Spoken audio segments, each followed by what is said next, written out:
Welcome. This is a really special conversation, especially as the words are flying all the way from Bali. I welcome Carlos, who is actually. Let me just get up his profile.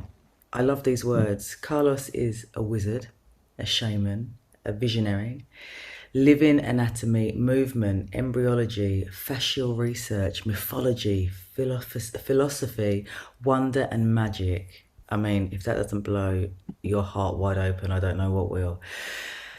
I was introduced to Carlos, what seems like a very long time ago, by a mutual friend in regards to the body and movement and how to move well and to enjoy your body. And I've watched him from afar with this evolution and the development of the fluid body and now the deeper body, which I'm really excited to be joining in a week's time. And so Carlos is here because I want to discuss pain. Really, a lot of the community of Project Women are speaking about feeling this stiffness, this pain, almost a little bit shocked by it because we don't ever think that we're going to get old, do we? Mm. So, Carlos, welcome, my darling. Yeah, over to you. Ah, thank you. Yeah, that those descriptions made me blush a little bit. I think they still do, especially the first part. Um, Especially the first part. I think more than anything, I'm an explorer. I'm an explorer. I'm dealing with questions and with curiosity uh, and to deal with something as complex with the body, it's I mean it's a very standard kind of response to the deeper that you go into something. It's I forgot who said it. I'm not sure if it was one of the McKennas or they were quoting something else, but that as the sphere of knowledge increases, the surface area of ignorance increases as well. So basically, if this is how much we know, then this on the outside is how much we realize that we don't know. As this starts to grow, as how much we know grows, the circumference of our ignorance also becomes more clear. So it's this thing that we're a lot more sure about what we know when we first start into something. And then as we go further and further and further along, there's a humility that comes with just being in worlds that you realize how vast the worlds are and but from within that humility it allows us a different entryway, a different entryway of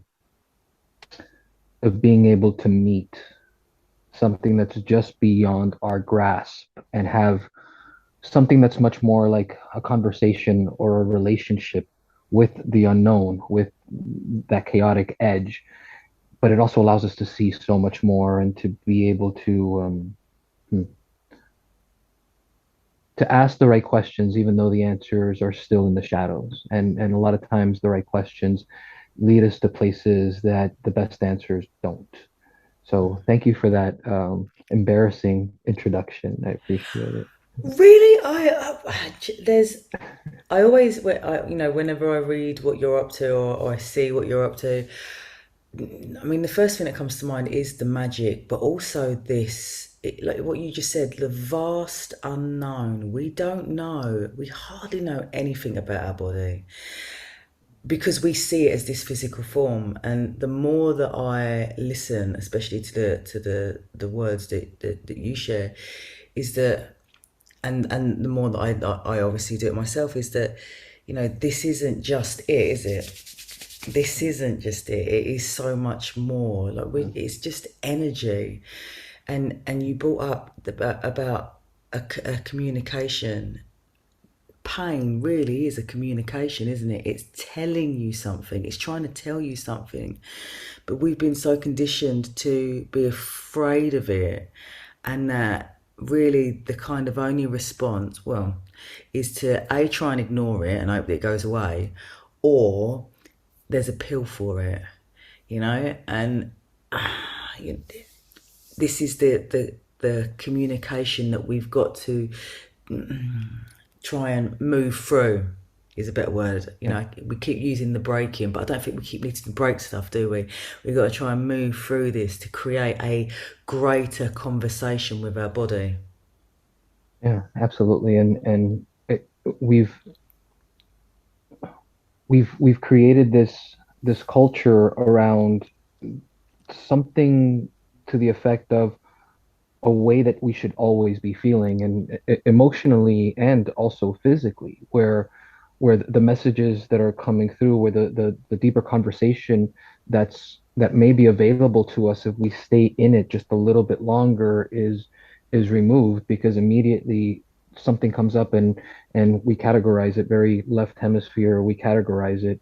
And the way that the left hemisphere of the brain works, it's only only what it can understand exists. Nothing outside of its understanding can exist. So it's very left hemisphere of, we see something, this is what it is, we have to fix it immediately. And one of the great examples is we have a fever, and a fever is one of the ways for our bodies to increase our temperature. A fever is a very intelligent response to a pathogen or something trying to invade our bodies. And that low grade fever is something that we want to have. It's an intelligent immune response of our systems. And our very modern response to low grade fevers is to take fever reducers as quickly as possible, to take symptomatic medicines as quickly as possible, even though the symptoms, a lot of the symptoms are direct intelligent responses of our bodies dealing with the environment. And our left brain symbolic interpretation of the world has very different ideas of right and wrong. We should feel this way. As soon as we don't feel the way that I think I should feel, I need to go and fix it immediately before listening to what may be underneath. Pain is the same thing. Something emotional like sadness would be something that can be the same. Did I lose you again? No, no, I'm still here. I'm still Great, here. I'm just great, in awe, Carlos. I'm just taking it all in. beautiful. So, And just to take that a little further, since you were there, something also emotional, we feel sad, and immediately it's like there must be something wrong because I should feel this very vague thing called happiness. And we've mistaken what happiness is as if it should be some kind of at least semi-permanent state. And we aim our lives, or we aim our days at this very fleeting thing called happiness. And we aim in a way that's uh, we aim in a way that is never going to quite get to the thing, because we all know that sometimes we aim at what we think is going to make us happy, and we aim and we aim and we arrive at the place, and it wasn't what we thought it was going to be. That fleeting idea, either happiness has moved over a little bit, or by the time that we get there, we're different than what we were when we made the aim. So even in this aiming of never feeling anything uncomfortable, never being sad, always being happy, it's the underlying thing underneath that is an anxiety of, do I feel good? I need to feel good. If I don't feel good, there's something that I need to do to not feel good. And you bring in something like pain, because this chronic anxiety of I need to be happy, or this chronic anxiety of I need to always feel good. Chronic anxiety is one of the underlying causes of this um, chronic pain, or this pain that lingers for a very long time. So the capacity for us to slow down and to not only listen, but it's one thing to listen. It's one of the things that I tell teachers or facilitators that I'm working with. It's a very nice idea to tell someone when they first come into you, well, do this thing, but listen to your body. Most of us have no idea what that means. Like if we're having someone try to sit up tall and be like this, and all of a sudden this is going to be uncomfortable for them if they've been sitting like this for a very long time. So If I'm bringing someone into a state that's uncomfortable, that's something new, and all of a sudden I tell them, well, but listen to your body, they're going to say, oh, thank God. This is what this is what's comfortable. This is what my body's telling me. It's it's not quite what it is. There's the capacity to be able to feel in the way that we teach. The first thing is this softening back and to reawaken our capacity to feel. We talk about something called the languages of the body or the languages of the land, because what we are more than our idea of ourself as this one thing. We have this superficial image of ourselves as one thing, but really what we are is a collection of autonomous entities that are all doing their best with their own emotional responses, with their own ways of seeing and engaging with the world. And at best, I think what we are is some kind of unifying force, some kind of conscious unifying force that is in relationship with all of these entities at once. So, and even in Jungian terms, when you're talking about the psyche and the archetypes, this either Freudian or Jungian idea that again, autonomous entities, we're not just one thing, and we all know that, right? Because we all have this idea of how we should be. Well, I'm going to quit smoking, or I'm not going to eat that chocolate cake, and I'm not going to eat it, and all of a sudden something happens and it comes up and you eat the chocolate cake and then you're having a conversation with yourself later. It's like, well, wait a second. I said I wasn't going to do this. And it's almost like a possession. Or I'm a nice person. I'm going to be kind today. I'm going to be compassionate. I'm going to be this way with everybody I meet. And then something happens. And then anger comes up and you start to speak. And part of you is looking at this other part of you saying, what are you doing? Where did this come from? This isn't me. This isn't my idea of myself, but it is. It is us. This thing of judging these different parts of ourselves, to putting ourselves within these internal fractures of putting some of what we are away, of disassociating from something that we are, disassociating from some things that we feel, for this arbitrary and external idea of what we should be or who we should be. So this beginning part of re-enchanting the world by being able to sense what we are, to feel what we are, and it's a double-edged sword. Um, I tell people that I will mess them up because once you kind of open this doorway or this portal, it's not that you're only going to feel the quote unquote good. You're going to feel yourself as a universe. You're going to feel yourself as much more than you can imagine, and that comes with everything all at once.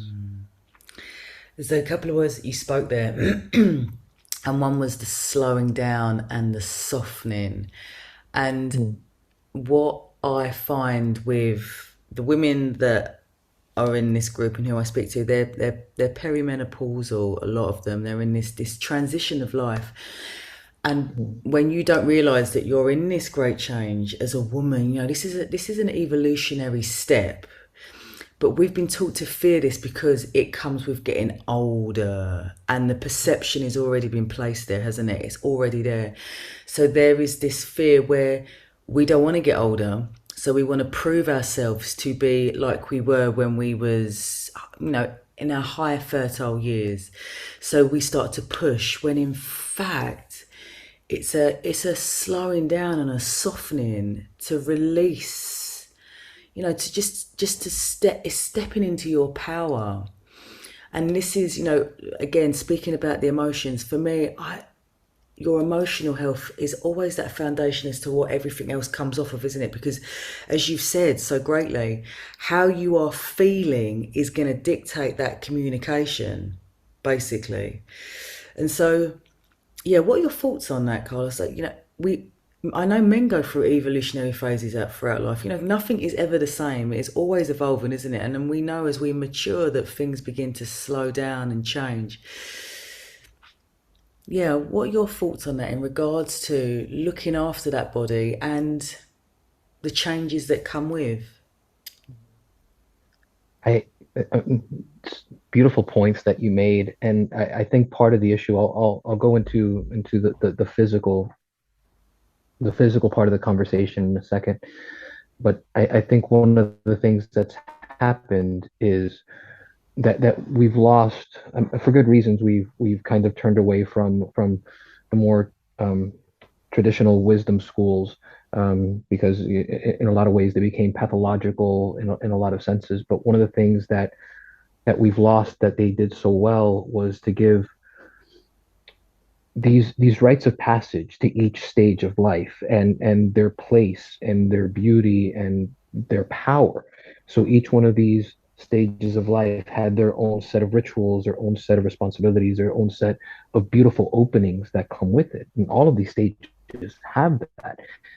This idea we want to stay young forever is such a strange idea. There's that Peter Pan mentality of, I mean, there's nothing sadder than seeing. I mean, if well, I'll talk about men for a second, then we'll bring it back around. But there's nothing sadder than a 40-year-old man that looks either in face or in character like a 25-year-old man. Like you've missed something. You've let something go. You're letting opportunities. I mean, there should be some wear on your face. There should be more character in your eyes. There should be a wisdom that cloaks about you within the skin that you're in. There's a beauty there. There's a deep beauty to that. I mean, the story of Peter Pan. It's not a nice story. It's like who's Peter Pan the leader of? Like this boy that refuses to grow up. He's the king of the lost boys, the lost ones. It's not like the king of the happy boys that that live forever. It's king of the lost, and because his role model is the adults in his life, it's like a Captain Hook, who's chasing an alligator who ate his arm, so he's starting to fall apart physically, and it's also got like a ticking clock. So the role model for Peter Pan, what he sees is like he doesn't want to become this Captain Hook, and it's the only thing that he sees that's waiting for him if he lets go of his childhood. But there's a beauty there that he's never going to get to, like the stages later on with a Wendy or with all the fruits of later life that come with the wisdom of experience, of a perspective of seeing a broader world that's unavailable to someone who's 25 or someone that's 20 or whatever it is. So even this idea that we have of getting older, it's a strange one. It's one that's, again, it comes with its own beauty, and we've kind of focused, and we can talk about some other day, I guess we can talk about whether that comes from an advertising culture, or it's a little bit simplistic, but as a culture, we've moved towards something like that. And here's the funny thing: have you ever seen someone with a lot of plastic surgery that actually looks younger? They don't. It looks like someone older with Yeah. plastic surgery. It's because there's certain markers that we respond to in each other. And what we're doing is we're not going after those markers. What we're doing is we're going after some of the superficial things that happen as we age in an attempt to look like a thing.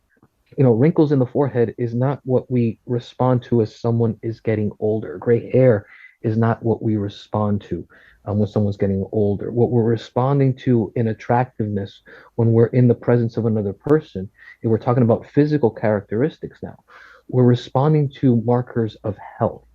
We're responding to some kind of clarity in the eyes, some kind of quality in the skin. And these are actually not only not helped by a lot of the plastic surgeries, but a lot of that stuff is robbed. Quality in the eyes and quality in the skin is actually taken away from some of these things. And I'm not putting down plastic surgery necessarily. I'm just saying what we're aiming at going after something like that might not be what we're getting when we do it. And we're like, well, why do I still feel old? I got no wrinkles, got no wrinkles. I got the fillers in. I should look youthful, and I don't, because there's something beneath the superficial that's there that we're trying to reawaken. And and in these stages of life, there's so much about what getting older is. That there's certain changes that do happen in the body, but we've grouped in a lot of things that don't necessarily have to be foregone conclusions. They don't necessarily have to be foregone conclusions that, oh, I'm just getting older. Oh, now I'm 45, so this pain should be there. Oh, now, I'm 50. I don't move anymore. Um, there's other things underneath that, and movement is one of the big things. Movement is one of the big things because it's this self-fulfilling prophecy that happens.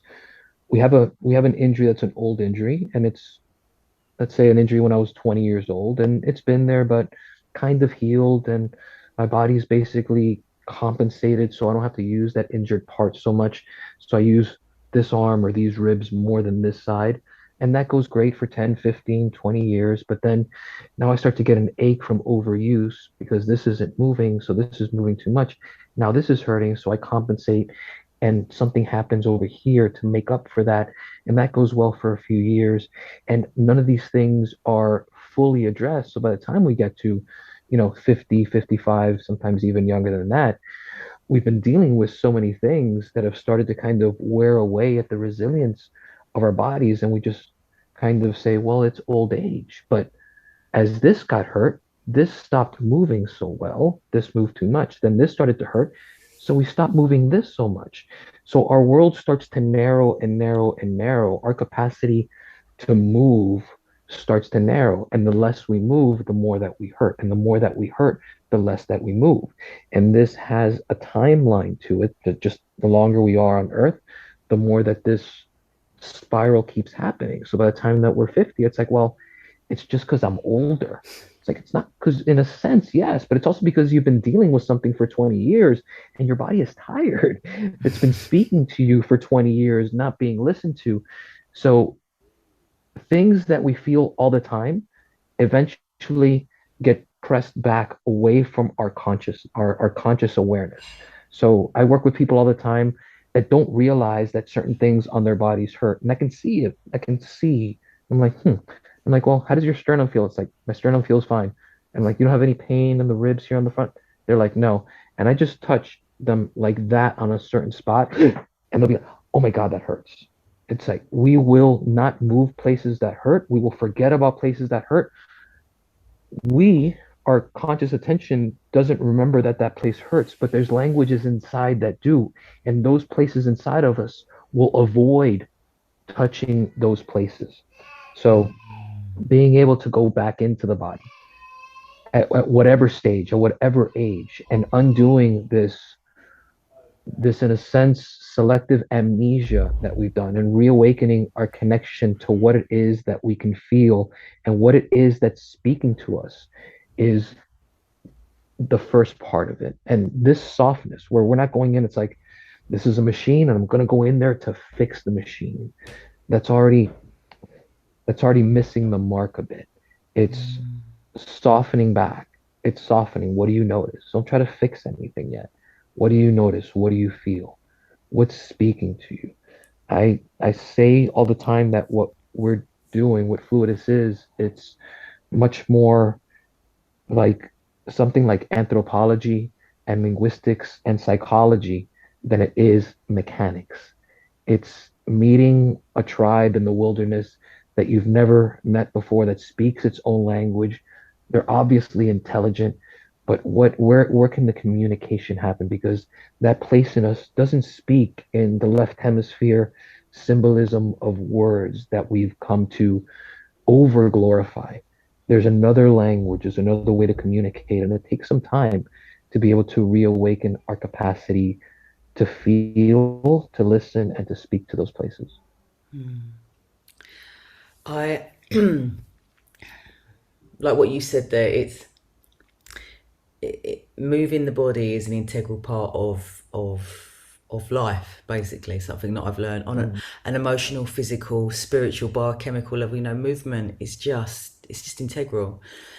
And coming back to that communication, but if your environment doesn't allow you to mm, communicate in that way, that's the hardest thing, isn't it? I feel, and this is something that I speak of a lot, is that You can have all the greatest intentions of the world, but if your environment doesn't hold you in that space, eventually, like you said, that resilience just gets chipped away at, and then you become deaf to what is really going on, and your body as a way of survival will move in the way that that environment wants you to move because it just Mm. makes it easier for the body. What do you think about that, Carlos?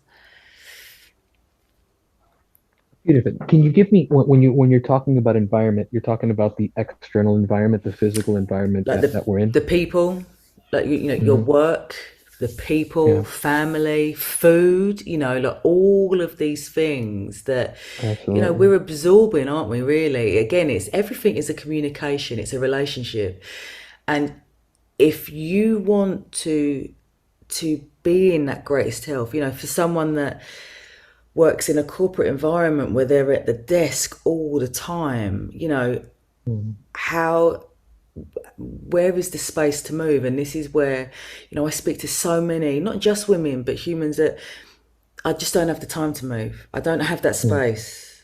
I mean, Yeah. when you get underneath that, it's the value of yourself, isn't it?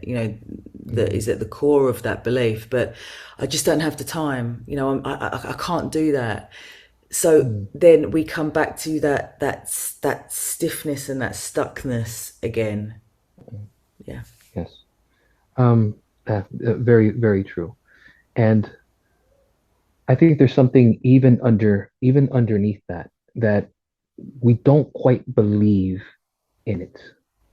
Because it seems so simple. And one thing that I've learned through the years of doing this is if it's too simple, it's difficult for people to do it because they won't believe that just doing this is going to have the effect that I'm telling them that they're going to have. So part of what I do, in a sense, is trying to trick people. I have like a bag of tricks that if I can just get them to do these things a couple of times, they're going to feel something. It's the simplest thing. Things like eye exercises that take 30 seconds a day to improve someone's eyes or headaches. Impossible. I had to make it more difficult. I had to complexify it, make it longer, make it challenging in order for people to be like, okay, yes, this might work because it's hard. If it's not hard, it's probably not going to work.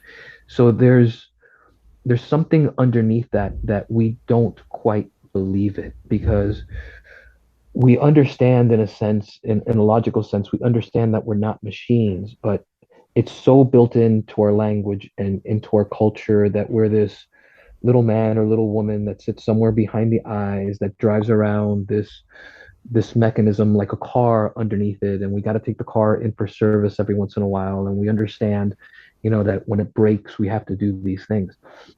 It's so ingrained even in our language that that's the way that we see ourselves. So changing the culture to change the culture underneath what's going on is one of the obsessions that I have. And it's one of the reasons that you'll see even when I'm advertising the deeper body, the benefits of what we'll do are so huge.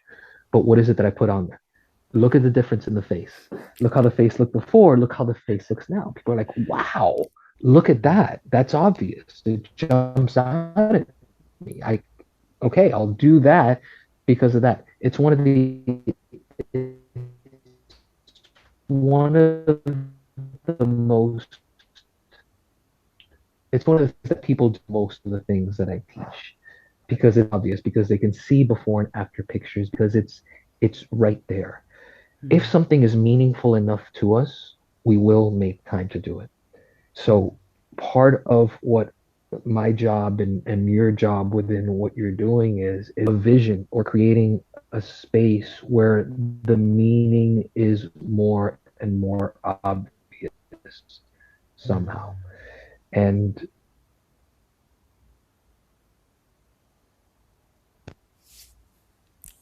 am I I've back? got, yeah, you're back, darling. Yeah, gotcha. Okay. Okay. To make it, I kind of lost my train of thought a little bit, but it was something to the effect of if if something's meaningful for us, we will find time to do it. We find time to do so many things throughout the day, and it's And these don't have to be huge things. Like it doesn't have to be, well, go to the gym for 2 hours. It's so much more simple than that, or it can be. And that's within the physical thing. Part of what we are, part of what we are as human beings responds in an instinctive way to something like meaning. It's not to something that's meaningful, to something that's awesome. Even physically, we respond, and it's a very ancient response. Piloerection, the little hairs on our arms standing up when like it just happened to me now, just talking about this. Like the hairs right here stood up a little bit. But I mean, that's an instinct. It's not like I can walk into something and be like, "Ooh, I'm going to respond in an inspired way to this thing, or I'm going to respond as if this is meaningful to me." Our instinct to meaning is inherent in our physical bodies. So that idea of a re-enchantment of the world, of a reawakening to the possibilities of what we could be. And we've put in a lot of ways, we put on the outer trappings of this with self-help and self-development and something like positive affirmations, which none of us actually believe, but we're constantly told we're good enough as we are, and which is okay. But if I was to tell someone, or if I was to tell your groups right now, you're everything that you're ever going to be right now. You've reached the limits of your possibilities right now. You're everything. You don't need to be one more thing. All of your potential, you're it right now. That would almost be a little sad. It's like, well, wait a second. Does that mean that this is it? Like there's nothing else? We all know that's not true. We all know that there's something in us through our interests, through our desires, through the ideals, through the things that we admire, that there's this quest to imitate the ideal of what we could possibly be.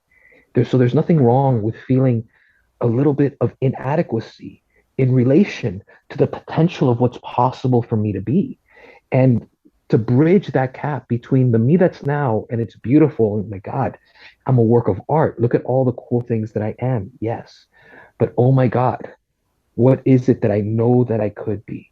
If I followed my desires, if I followed my potential, if I really set the sails of what I am towards the things that are the most meaningful, what is it that's possible for me to be?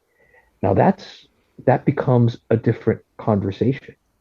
So part of what we are is something that takes in chaos and reshapes it into order. So in a sense, that's what the old stories um, of Genesis, of the old stories of the origins of the universe and all sorts of chaos. We pulled the order of the world, and that's what art is, and that's what we do. And I'll bring this back into movement by saying that what's happened is that we've overly ordered the world. So when it's flat ground or concrete, or we're driving cars, our desks are ergonomic, it's prepackaged. So the things, which is where we spend most of our time in our lives, it's not the things that are strange and original. It's the things that we do every day. It's the things that we do every day that if we can change the way that we do those things, we can change our lives. So someone that says that they don't have the time to move, it requires a restructuring of the world that they're already in, another vision of what's possible within the playground of their world. There's something very beautiful about what the parkour kids did. Um, the parkour kids, those guys that, jump and run Yeah. through the streets and jump over benches and do flips from building to building. Now, what they did in a sense, they saw this overly ordered world, this world that didn't have that kind of meaning where they can interact with chaos and draw order back out of it, something that's very inherently human in our consciousness.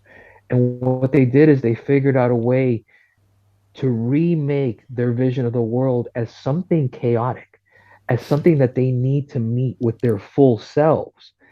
And then through their movements, through the way that they met these very mundane things, bus benches and sidewalks, that they brought a sense of this unknown and this chaos back into the world. So it wasn't just, well, here are steps. So you put one foot in front of the other and you go here. Well, why don't we walk up them sideways? Why don't we skip a step? What if I walk backwards? What if I use the handrails and skip as many steps as I can on the way up? Why don't I take the ramp instead of this? What happens if I crawl to the car? Everybody's gonna think I'm crazy, but what happens if I crawl on my hands and feet to the car instead of walking? I mean, there's so many opportunities within our world to reawaken our innate sense of artistry and wonder. But what's required is a reculturing underneath that. So that's big picture. That's big picture kind of stuff. What we're doing in Fluidus, and this has taken time because at the beginning I thought I could do it just by teaching movement. I was I could just teach movement. I could just teach people how to move really well. I can teach people how to touch their own bodies and how to do these practical things that will keep them healthy and feeling good. And after years, I realized that that wasn't enough. That it's not just the deeper body, but it's the deeper body and it's the deeper mind and it's the deeper world. There's something underneath that needs to be reawakened. So it's not just a matter of move. It's it's how do I contextualize that within a vision that makes sense and is full of meaning? How can I connect back to our myths and our ancient stories? How do I connect that back to our sense of wonder and our sense of the heroic? How do I connect all of these things together? So it's not just, well, here's a recipe for you to go back to the life and your vision of yourself as you are, but just in a little bit of less pain. I mean, how is it that we can help or guide or facilitate experiences that will allow yourself to see what you really are, to experience yourself as the universe that you actually are, and move that and sail that towards a life and a day-to-day existence that is full of meaning. That is something that's transformative. That's something that will shift even the ways that we see pain, even the ways that we see ourselves when we're in quote unquote pain, even the ways that we engage with the world when we're sad. So that's the bigger vision of what we're doing in Fluidus. And the deeper body is it's the doorway in to that. It's and especially this 3 day immersion, it's the doorway into that philosophy. It's the doorway into that vision of ourselves as something much more than our names and our memories and who we've been told that we are. It's a doorway into our archetypes, our mythology, and through practical tools and practical techniques to begin to feel and sense, ease our pain, reawaken the movement of living rivers inside of us, to ease stiffness, and doing it in a way where it's not like someone's doing it to you, but it's in your hands to feel this. The deeper body is the fluidist deeper body is a way into these worlds. It's a way into a different narrative as a different story, as something very ancient beyond just our names and our memories to the languages underneath, along with practical tools and techniques to touch into those languages, to touch into the places, to free the movement of fluid, to the living rivers of fascia, touching like what is the universe that I am really? I love that. There was one thing that before we come to a close that you said that really got me about Mm, accepting that you are basically great as you are right now. And I had this little mic drop moment mm, the other day where it was as if I just come into this very conscious moment where I'm in that the early stages of perimenopause as I come into my 40s, and I got the Abigail, you are who you're meant to be right now. You've done all of that amazing, not that it ever stops, but that pushing, that being, that striving, that doing that you are when you're in that, like your early teens and 20s, that cultivating, that creating.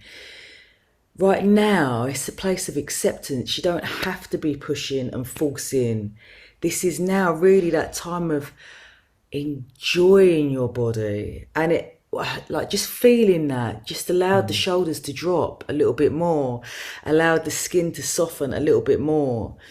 And for every human out there, this is what I wish for them, is that contentment, that acceptance, which I think is so important into supporting the that evolutionary transition.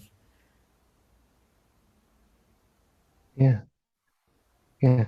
It's beautifully said, and it's holding both of those. Mm, It's the beauty of what you are right now, the acceptance of where you are right now, but also the forward vision of from this point, from the beauty that I am right now, what can blossom? What mm, can blossom forward? Because the tree is beautiful and perfect in the winter, but there's a spring coming, and it would not, it's without limiting the beauty of the tree in something like autumn or in something like winter. But we don't stop there. We're constantly blooming and unfolding. It's this beauty of where we are right now and the beauty of our possibilities move both of those paradoxically together without saying, well, I'm just the same, as good as I am right now. There's no need for me to unfold any further, or to say, well, I'm shaped right now, so I've got to completely look at this. It's There's a beauty in both, and these stages of life unfolding, they're blossoming, even though those blossomings are different, are not the same ones that we're doing at 18. That we're always having these little deaths. We think of mortality as something that we're waiting for. Mortality is something that's going to happen sometime in the future, but it's not. It's something that's with us all the time.